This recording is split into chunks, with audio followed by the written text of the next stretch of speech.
Hey, folks, and welcome to Typology, the show on which we explore the mystery of the human personality and the human adventure, all through the lens of the Enneagram. My name is Anthony Skinner, your producer and co-host. So happy to have you here today, folks. We've got a great couple on the show, Justin and Trisha Davis. They are pastors, authors, speakers, and founders of Refine Us Ministries. They have quite a story to tell, and we go into detail on both what they went through within their marriage with each other, the breakup and the reconciliation of their marriage, and then some other things that happened to them related to some information they found out about their family. It's quite compelling. They have a lot of real treasures to offer us today. They're super passionate about helping couples move beyond pretending into real healing and deeper connection. They've got this book, Beyond Ordinary, When a Good Marriage Just Isn't Good Enough. And then Justin's book, Being Real is Greater Than Being Perfect, How Transparency Leads to Transformation, is a USA Today bestseller. They've been married for 30 years, 5 kids. He is an Enneagram 8, wing 7. She is a Enneagram 3, wing 2. And we talk about, some of the challenges they faced, which now they have the information of their types, a lens to which they can look through with what they've been through and where they are now. So it's really, really helpful. You're going to love this interview. I'm so glad you're here. That's it for me, Anthony. And now, without any further ado, here is the man of the hour, Ian Cron.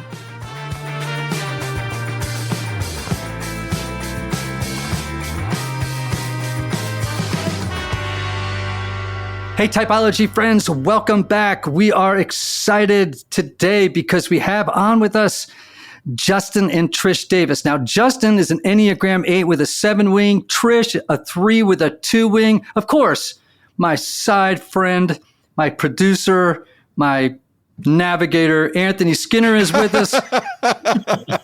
Aye, Captain. There it is. Perfect. Anyway, Justin and Trish, welcome to Typology.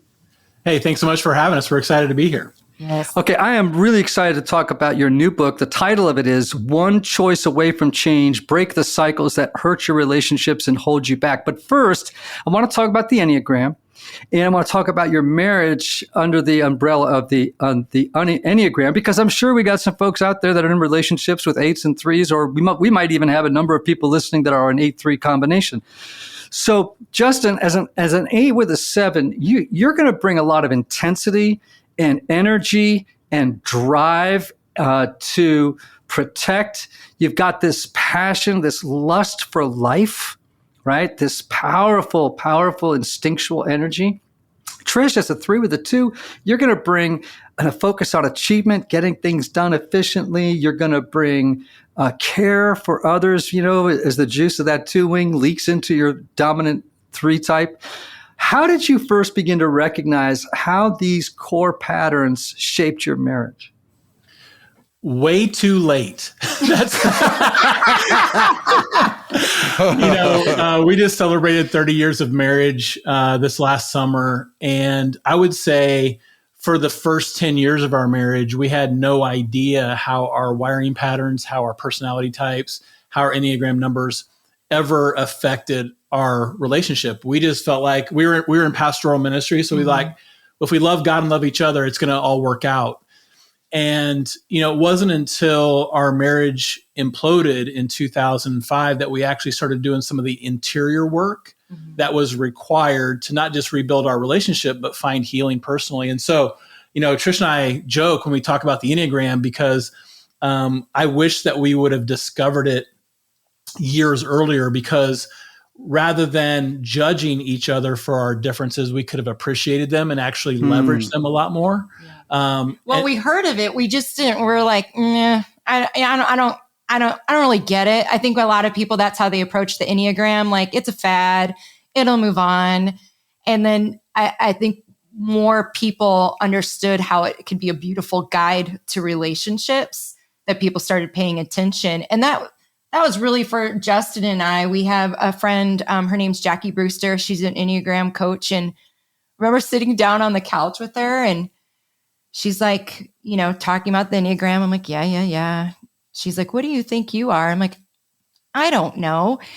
And so we started talking, and as a woman in ministry, it doesn't matter what I think I am. I should be an Enneagram 2, because that is what you need to be in the church world. Becoming an Enneagram 3 is like, well, you might as well just damn me to hell. Like, that was just like the one thing I didn't want to be. But she said something so beautifully, Ian, that changed my world and perception. I think for both of us, is that the Enneagram is not a weapon and it's not an excuse. And then all of a sudden it was like, oh, now I want to learn more about this. Wow, wise words from that coach. You actually said right before we hit record, we were just saying in passing, and what you said was, our therapist told us that when we're healthy, we're like magic, but when we're not, we're toxic. What first of all, what were you talking to your therapist about when that line came up? And number two, describe what that, to help us understand what that means. Well, pop some popcorn, everybody. Here we go. I just want to say, as an Enneagram 8, I challenged that completely. No, actually, Trish and I, about 3.5 years ago, went through a season of just tremendous loss. We had some personal trauma that we were walking through from a family standpoint. And then we were pastoring a church through COVID that ended up closing. And so here we were at, 49 and 47 years old, trying to figure out what we were going to do with the rest of our life after all of our achieving and all of our striving and all of our hustle had ended in such a tragic way. And we flew to Colorado and spent 3 days in a life planning process. And so if you ever gone through that process, you go through this, all these exercises that basically look back and almost do like an autopsy of your whole life. And we were going through the last day, and the coach that we were working with had all of our life kind of up on this, whiteboard. And he said to Trish, he said, what do you see when you look at this, at your life? And are you going to share what I really said? I think this is I'll give the PG version. She just said, I see a crap show. And he said, well, I see resilience. And then he kind of began to unpack. We had talked about our Enneagram in that conversation. He began to unpack how when Trish and I are healthy, God had wired us in such a way to complement each other. But we had spent so many years resenting the other person for what they were bringing to the table, rather than being inquisitive and learning from them, that there were so many areas in our marriage and in our, business and in our ministry that had become toxic. And he said, when you're healthy, you're magic. And when you're unhealthy, you're toxic. And it just gave us almost like a North Star to be able to kind of put a pin in that and then come back to it as not necessarily to use against the other person, like, well, you're toxic right now, but more of, hey, if we can maintain a level of emotional and spiritual health personally and in our relationship, then we can actually accomplish way more together than we ever thought possible. All right. So, Trish, what do threes have to do to remain spiritually and emotionally healthy in a relationship or just in general? It's such a great question, because we want the manual that says 5 ways to strive to be the best friend you can possibly be, and then let us achieve it. And so for me as an Enneagram 3, I have to recognize that it's okay not to be perfect, that it's not about achieving in relationships. And that's really hard, because there's not that metric to say, am I being a good friend? And so one of the ways is recognizing I don't have to achieve in relationships, but I can still fully show up as myself in those relationships. So interesting you should say that. Last night I was at a 12-step meeting with a group of dear friends, and I shared with the group, I said, I have a very strong 3-wing. And because I'm a self-pres 4, I have a lot of 3-ish and 7-ish qualities, right? So I said to them, I said, I'm 65 years old and I still sometimes feel like every room I walk into, I'm being graded on my performance. Like, what impression am I leaving? Am I the smartest guy in the room? Have I established that with everybody? It's just crazy how our little brains think. Now, the good thing is I can spot it now, and I'm able to go, I don't think I want to play that story. That's not the story I want to live in. But it takes some work. Justin, what about 8s? Like, what does emotional and spiritual health look like for you as an 8? I think one of the things that I really struggled with early on and didn't really know how to identify it and really have a self-awareness about it was a level of authenticity and vulnerability that was safe, but wasn't necessarily true. Right. And so there was this facade that I lived under that I didn't want people to challenge my character. I didn't want people to challenge my choices or my discernment or my leadership. And so I pretended like I was way better than I really was because I did not want to feel a level of accountability or a level of, answering for some of the choices that I was making. And so I think as I began to understand kind of the shadow side of an Enneagram 8, it helped me step into full transparency, authenticity in a way that was just, it wasn't just the Sunday morning authenticity, but more of a deep level of being known so that I could finally feel like I could be loved. That is beautiful. Anthony and I have a term that we use to describe and often I see it a lot with pastors, right? Having been one, I know about it. So we call it vulnerability, FAUX, neurability. Like it's, and another way to put that would be like strategic vulnerability. Like I'm going to almost, and it's actually very interesting because it can be very 3-ish, not 8-ish, but I see it a lot where there's this kind of false self that we throw out there that is kind of like trying to charm the crowd a little bit. That's not just for 3s. Like I think people in leadership positions in particular find themselves falling into this temptation.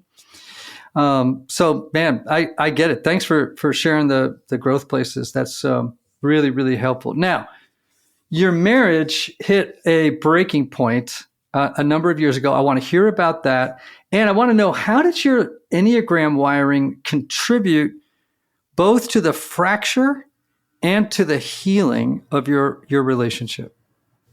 As a 3, ministry is like our playground to achieve our way into all the things. And it's also very elusive because in the church, if I worked at a bank, I would have my coworkers and that's who I would be in relationship with. As a ministry leader, you're connected to families and you're connected to, an array of giftings that you can be good at this or you could be good at that.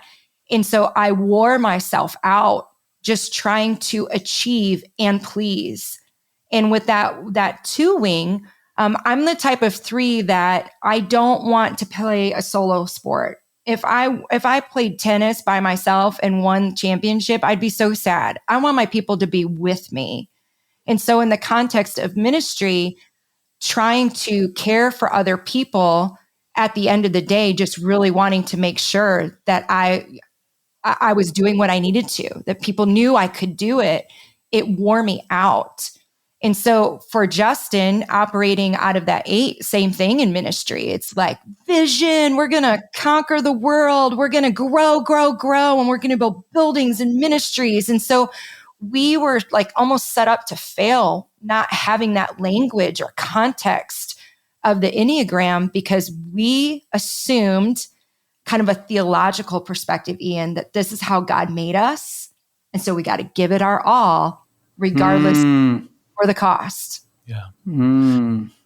I think to dovetail off of that a little bit, ministry is set up really well for an Enneagram 8 because, energy, passion, and then challenging the status quo, right? Like you want to see a preferred future and inspire people to pursue it together. Mm-hmm. And so being persuasive and being, able to communicate that vision is a huge advantage in that regard.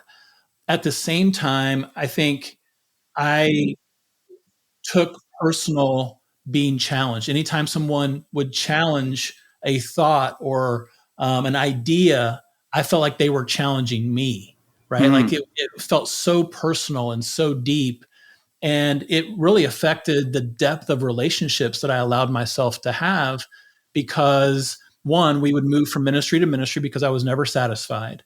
And then, when we began to, go deep with people, I would be completely torn up based on what someone would say or, the opinion that they would have that would be different than mine. And so there was just this volatility that was a part of our relationship. We were like a volcano that at any point could erupt simply because all of the ingredients were there all of the time for that eruption. Yeah. And it's interesting, right? Because an 8-3 combination, right, has a lot of wonderful possibilities, right? The areas of potential problems sometimes fall in a couple of categories. One would be it's an explosive combination. There's a tremendous amount of energy and desire inside of the hearts of 8s and 3s. And they can both be assertive and aggressive. And you're both prone to avoid vulnerability, although for different reasons, right? So like Justin, typically 8s avoid vulnerability because they confuse it with weakness. And weakness is one thing weak is one thing they are not going to be, right? And for the 3, there's always sort of a question around like, well, who am I anyway? I don't really know because I that's just a feature of 2s, 3s, and 4s, right? You got a little double dose of the identity thing. Also you have an image to maintain. So vulnerability, true vulnerability, not vulnerability, there's always that anxiety about, well, how is this going to impact people's perceptions of me? And of course, that's very important to 3s. I mean, is that your experience, guys? It's interesting if you were to have said that to me even like 5 years ago, it would be Fight Club. I'm like, I'm not wired like that at all. Like, no, because that wing 2, I would consider myself a very open book person. I grew up in a very tragic family and we weren't at a place where we could hide our things. But when my friend Jackie and I had that conversation, she mentioned how 3s are chameleons.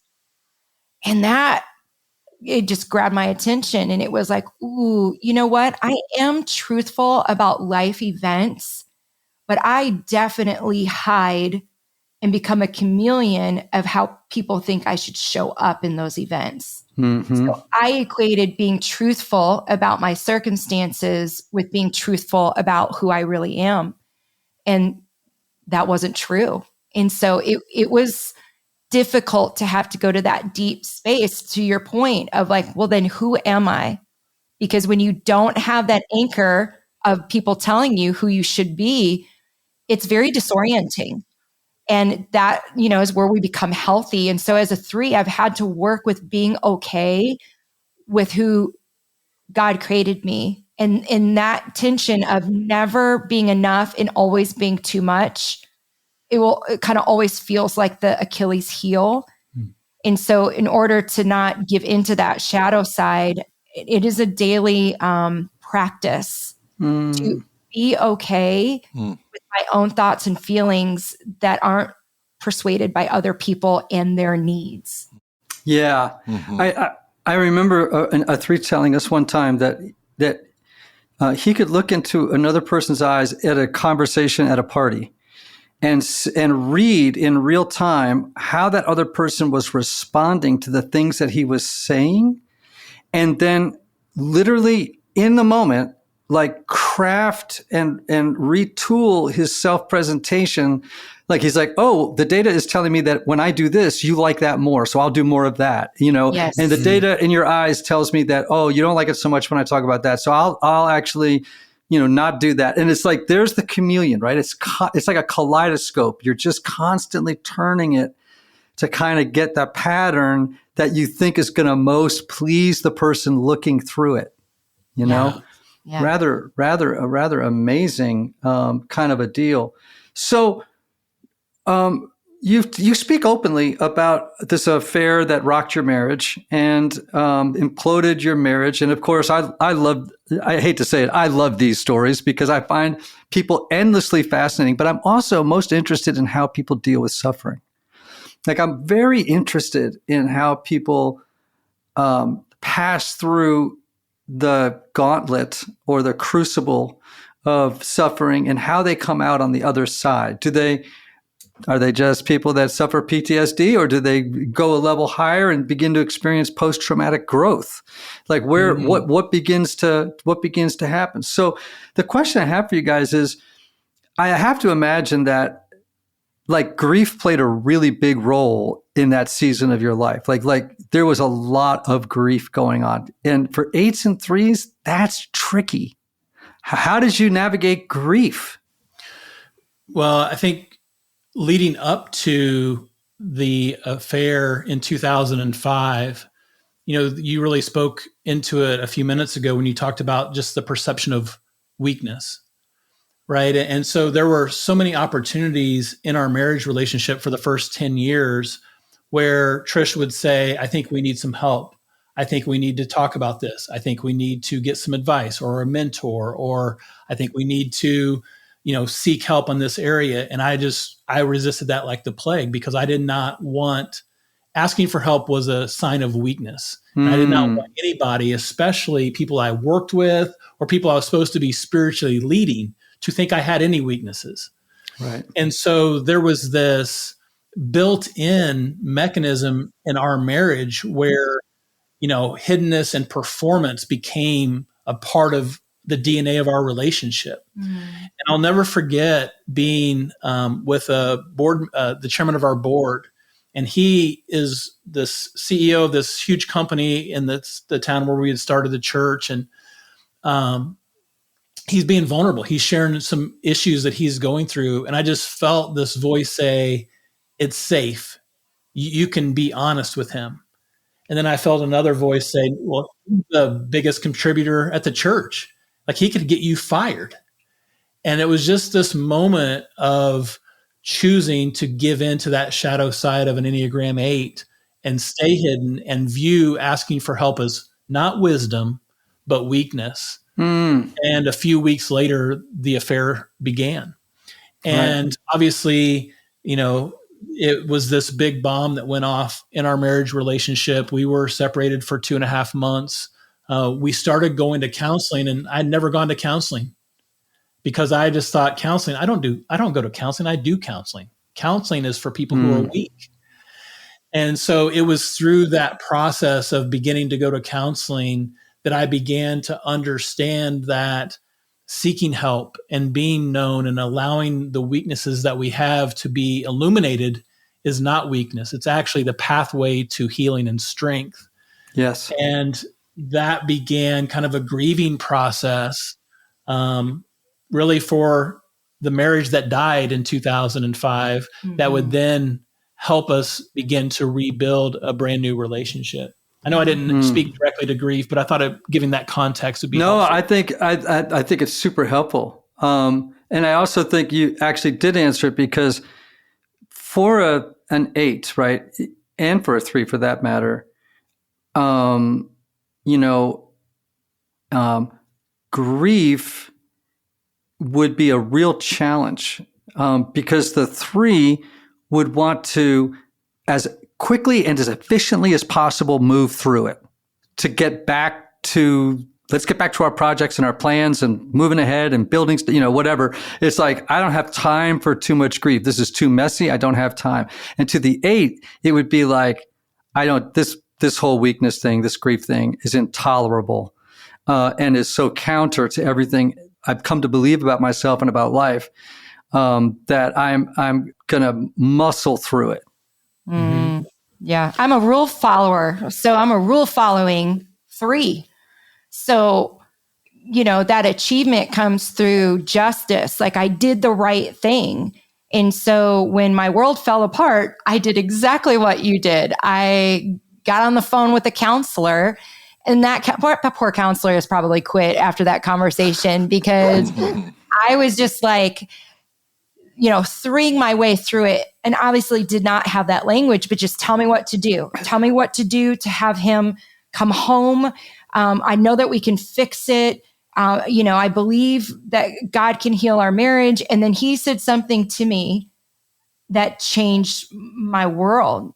He said, if you love Justin, you will let him go.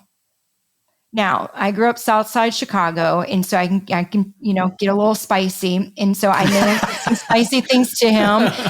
Something to the effect of, you may be the dumbest counselor I've ever talked to. And obviously he is a counselor for a reason and could handle my hurt. And I said, if I let him go, he's going to choose her. And then my counselor said, he's chosen her anyway.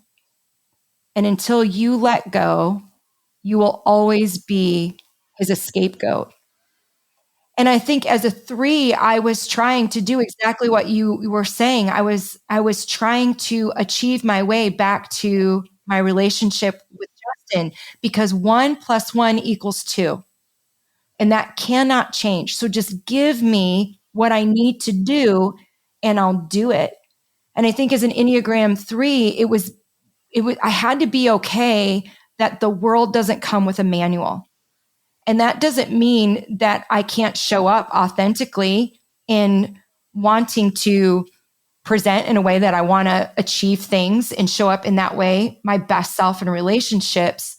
But it wasn't and isn't the thing that drives me. And that, I think that changed our relationship for what it is today. Mm-hmm. Hey, this is Dan Harris, host of the 10% Happier podcast. I'm here to tell you about a new series we're running this September on 10% Happier. The goal is to help you do your life better. The series is called Reset. It's all about hitting the reset button in many of the most crucial areas of your life. Each week, we'll tackle a topic like how to reset your nervous system, how to reset your relationships, how to reset your career. We're going to bring on top-notch scientists and world-class meditation teachers to give you deep insights and actionable advice. It's all delivered with our trademark blend of skepticism, humor, credibility, and practicality. 10% Happier is self-help for smart people. Come join the party. That's great. So let's talk about the book. Once again, I want to remind people, the title is One Choice Away from Change, Break the Cycles That Hurt Your Relationships and Hold You Back. What are some of the relational problems or barriers that you see people struggle with when trying to move beyond their past, like through an episode like the one we're talking about here?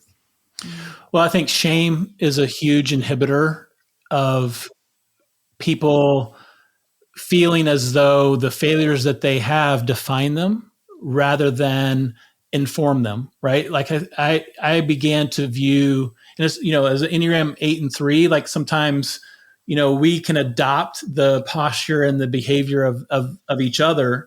And when you allow failure to define you, then you begin to think, man, I'm never going to be able to recover from this. I'm always going to struggle with this. I'm always going to, repeat this behavior. And I think as we began to work on the book, one of the things that I really wanted to take on is that shame piece and allowing people to understand that you're not defined by your worst mistakes. Your worst mistakes can actually be leveraged to, allow you to become the person that God's created you to be. But without recognizing some of those behavior patterns, then we constantly live in this cycle of shame. And we tell ourselves, we talk to ourselves more than anyone else. And the stories that we tell ourselves usually are not positive ones. They're usually ones filled with shame and regret. And so helping people see that your past can actually be used in a powerful way rather than something that determines your future. Hmm. Hmm. I think that's really, really important. Anthony, what were you going to say? I was just going to say, with everything that you went through, the betrayal, the healing, the restoration, what is like a myth around marriage recovery that you wish you could shatter? I would say one size fits all. We're so uniquely different in how we show up in our pain. And so it's, you can be an expert of yourself in a way that leads from a place of healing and not a place of being haughty and knowing it all. But confidence is saying, I'm confident in who I am, regardless if I fail or if I succeed. Arrogance says, I am always good at what I do and I can do anything. And so just having the confidence that healing is possible, it's not a one size fit all. It's a confidence to know that you will find your way if you're willing to do the hard work of love. And I would say that's a good one. I would say for me, one of the things that we see couples struggle with a lot is trying to change the other person to have a better relationship. Mm-hmm. True.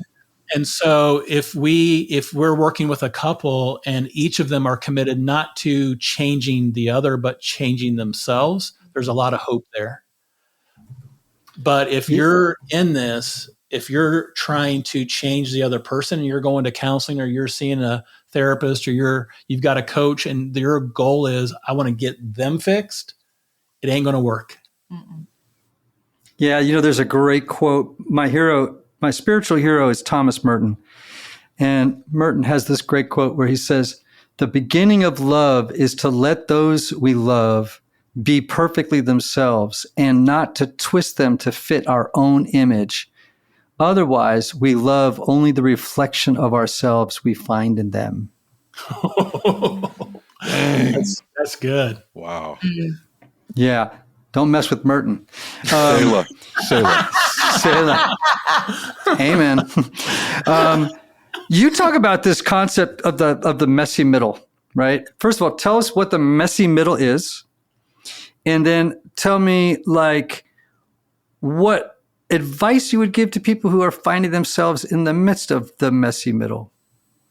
Yeah, the messy middle makes me think of just going through some hurt and some pain, and you're not really sure what you can do with it, want to do with it, have time to even deal with it. So you go home and you put it in the closet and just leave it there, kind of forget it's there. And then more messy stuff happens. People hurt you, relationships fail, job is disappointing. You bring it home and you don't know where to put it or what to do with it. So you put it in the closet.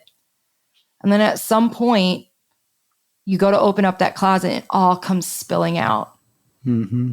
And the messy middle is when you're just sitting in it and you have a choice to make. You can sit paralyzed, like this is so much, I don't even know where to start, or choose to be okay to be in the messy middle and start somewhere. And the beauty of the messy middle is we don't have to live with it, under the rug where we're tripping over it. We don't have to live with, ignoring that doorknob that you just don't want to open again. It's really where healing begins, because the messy middle is embracing your reality. And the truth sets you free. And when we get okay with the mess, even if we don't know what to do with it, which is a big deal for me as an Enneagram 3, Right. The mess is like, give me the bins, let's fix this joint, but it doesn't work that way. In fact, I've learned that when I sit in the mess, I actually learn more about myself. There's not much to achieve in the mess. It's more about knowing who I am in it. And that actually is really healing as an Enneagram 3, to decide who I want to be and how I want to pursue healing, as opposed to what I think other people need me to do with the mess. Is there something when you may have already answered this just now, but when you're in the middle of your mess, is there something that you wanted most from each other that you couldn't get? Does that make sense? Well, more of a recent story, we share this in the book, is in, I think it was 2021, 22. Justin and I both found out in the same week that our dads weren't our biological dads. Oh. Through Ancestry.com. It's a long story. You can read the book. Within 6 days of now, each other. We are not related. Our dad isn't the same person. Very happy about that's that. a plus. So that's a plus. Boom. But it was a mess that we didn't even know was in the closet. And, to your question of like what we needed from each other, we just needed each other's presence. We were both just spiraling in all different ways. And so that's what we didn't afford to each other before our marriage imploded. We were probably operating out of the most healthiest versions rather than being present. I was trying to achieve, look at me, Justin. Like, I know our marriage is a mess, but if I can just be a little bit better and you'll see me. Justin's like, if I could just conquer more, then, I'll be good enough. Now here, almost 20 years from that moment of the affair, and now we're looking at a different type of betrayal. It was like, let's give each other presence and know that we can't fix each other. But man, I'm going to draw your strength, that you're going to remind me in your 8 that we're going to get through this. We're going to hold hands, and I'm going to pull us up. And as an Enneagram 3, we're going to figure a way to healing. And that was really impactful for us because it was the first time we'd experienced such tragedy at our best selves, to be able to allow our Enneagram to be our superpower. Our superpower, rather than it diminish us. Yeah. Wow. Right. You guys should enter the Amazing Race. We're done. We're done. We don't need any more illustrations, any more life lessons. Yeah. I think we've hit all 10 on the DSM of like trauma. So I think we're good. We've capped out. So we're good. There you go. Ian, back to your point about grief, I think if you try to avoid grief, no matter what Enneagram number you are, it will find you. Right. And I think one of the greatest gifts in life is the gift of grief. And one of the things I've appreciated about the last 4 years, Trisha, experienced betrayal from me. Then we both experienced betrayal from our moms and our family in some ways in that revelation. But one of the things I've really learned to do well is grieve. And I don't see it as a weakness. I see it as a way to find healing.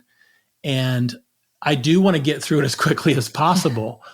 But at the same time, it's been some of the most intimate and some of the most precious times of just realizing that even when the bottom falls out of my identity, literally, that I am safe in this relationship and I am fully known.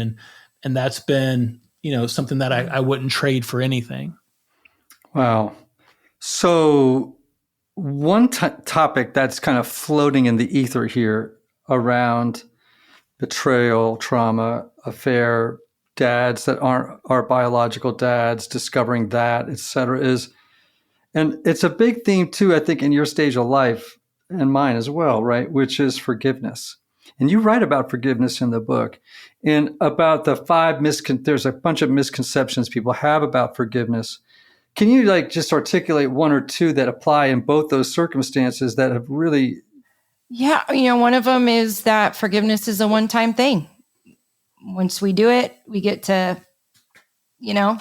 wash our hands of it and move on, and what's interesting, Ian, in our family is if we count our daughter-in-laws, we've got 5 kids.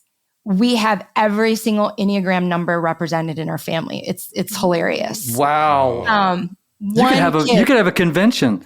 We totally could. We could be a think tank of our family. But it was interesting to see how misconceptions of forgiveness with our kids finding out that our dads aren't our dads and the betrayal of their, both maternal and paternal grandmother, we saw this play out in their numbers, in just their wiring of that 6 loyalty piece of, well, what does forgiveness mean from the posture of a 6 and an Enneagram 9? Well, I just need to keep the peace. So I'm just going to forgive and forget. That's another misconception. I just need to forgive it and move on. And so it was a real-time experience for us in learning about these misconceptions through our family and how we were approaching forgiveness. And so it came from not just our story, but walking it out through our, variety of numbers within our family. Wow. So, I was thinking about the title of the book, right? One Choice Away from Change. And I understand how book titles work, right? They're supposed to be, they're supposed to be grippy and sticky and provocative and, sometimes overly simplified in order to, catch the eye of the consumer. But at the same time, what in your mind is this one choice that people, can make to break dysfunctional, unhealthy cycles of thinking, acting, and behaving, or feeling in the context of a relationship? And what is it? What is this one choice that sounds like it opens a doorway to change? Well, I'll spoiler alert. We give one choice per chapter. So, good. I'm glad. I feel like that's better. Yeah, it takes the pressure off too, because people are like, I already made that choice and nothing changed. So you can get your money back from Amazon on that. But I think if I had to quantify your question with one answer, our counselor said to us years ago, you can't heal a wound you don't give a name to. And that awareness piece, so many of us, we want to move on rather than moving through. And so we try to fix the pain of our problem rather than diagnosing the actual wound itself. And so many relationships, it doesn't even matter if it's a marriage relationship, if you're single, maybe it's a friendship, you move on to a new friendship because that friend treated you exactly like the last friend did. You move on to a new job because that boss treated you exactly like the last boss did. And so rather than identifying the wound and giving it a name, we just move on and we take something that helps the pain go away. And so giving people some language in this book to go, okay, let's stop treating the symptoms of the problem and let's diagnose the actual problem. Is that problem resentment? Then here's a choice you can make. Is that problem shame? Here's a choice you can make.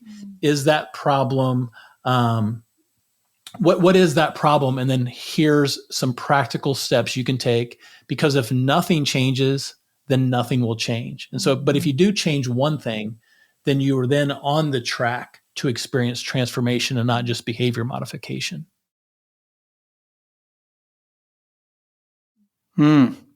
It's so interesting. We have an expression in the 12-step world where we often think we have to feel our way into a new way of acting, which is possible, I guess, but really the more effective route is to act your way into a new way of feeling. So this is about making choices, new behaviors, new ways of showing up in life. And that will then change the emotional color of whatever it is that you're experiencing. The other thing I was thinking about as you were talking was, like, I remember many years ago when I first came into recovery and I was in a lot of pain and I was doing stuff. But I had an older, wiser sponsor, and he said to me, do you want relief or recovery? And I was like, I knew right away in my gut what he was trying to get at, but he said, if you just want relief, you're in the wrong program. Now, if you want a new life, right? Like not just relief from the pain, but a whole new life, then that is possible, but you're going to have to follow the directions, and I feel it is an empowering statement that needs to be flipped on its head, that in our culture, we receive that as a wagging of the finger. You just make the choice, dude. And it's like, no, you get to make this choice. And so you are always just one choice away. Like, you get to decide. Doesn't mean the choice is easy or that it will change everything. My dad recently passed away in the beginning of January with a long life battle with alcoholism, and it played into our relationship in my adult years. He was a great dad growing up, and then our adult years we had very fractured relationship. And over those 30 years, it was one choice at a time to forgive my dad. It was one choice to I wanted to have a no regrets relationship that I could with him. And so when he was on his deathbed and passing away because of his addiction, I was so grateful I had made one choice over 30 years that led to other choices, that led to the next choice. That I remember standing at the side of my dad's bedside, and he was just hours away from passing. And he took his oxygen mask off and he said, "I'm sorry that I was a bad dad." And I think for him, it was a choice that he made in his last hours to say, "I'm sorry." And it didn't lead to healing because he passed, but it changed everything in my relationship with him to hear him say that. And I was so grateful that I had done the work to be open to receive it. And so that one choice can bear fruit that you may not see today, that down the road, you just never know. And so it's important to me to share that story because we can reduce a choice to so little, but it's that mustard seed belief that sometimes it takes one choice to change the trajectory and grow something that you can't even comprehend began with that one choice.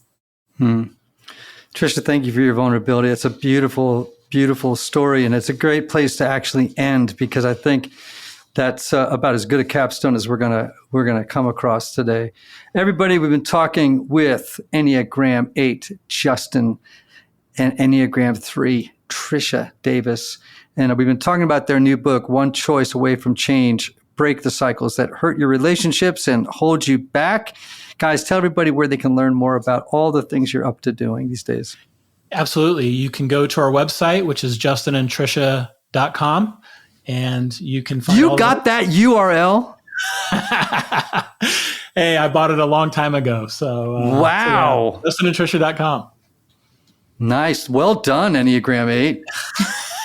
Holy smoke. Yeah.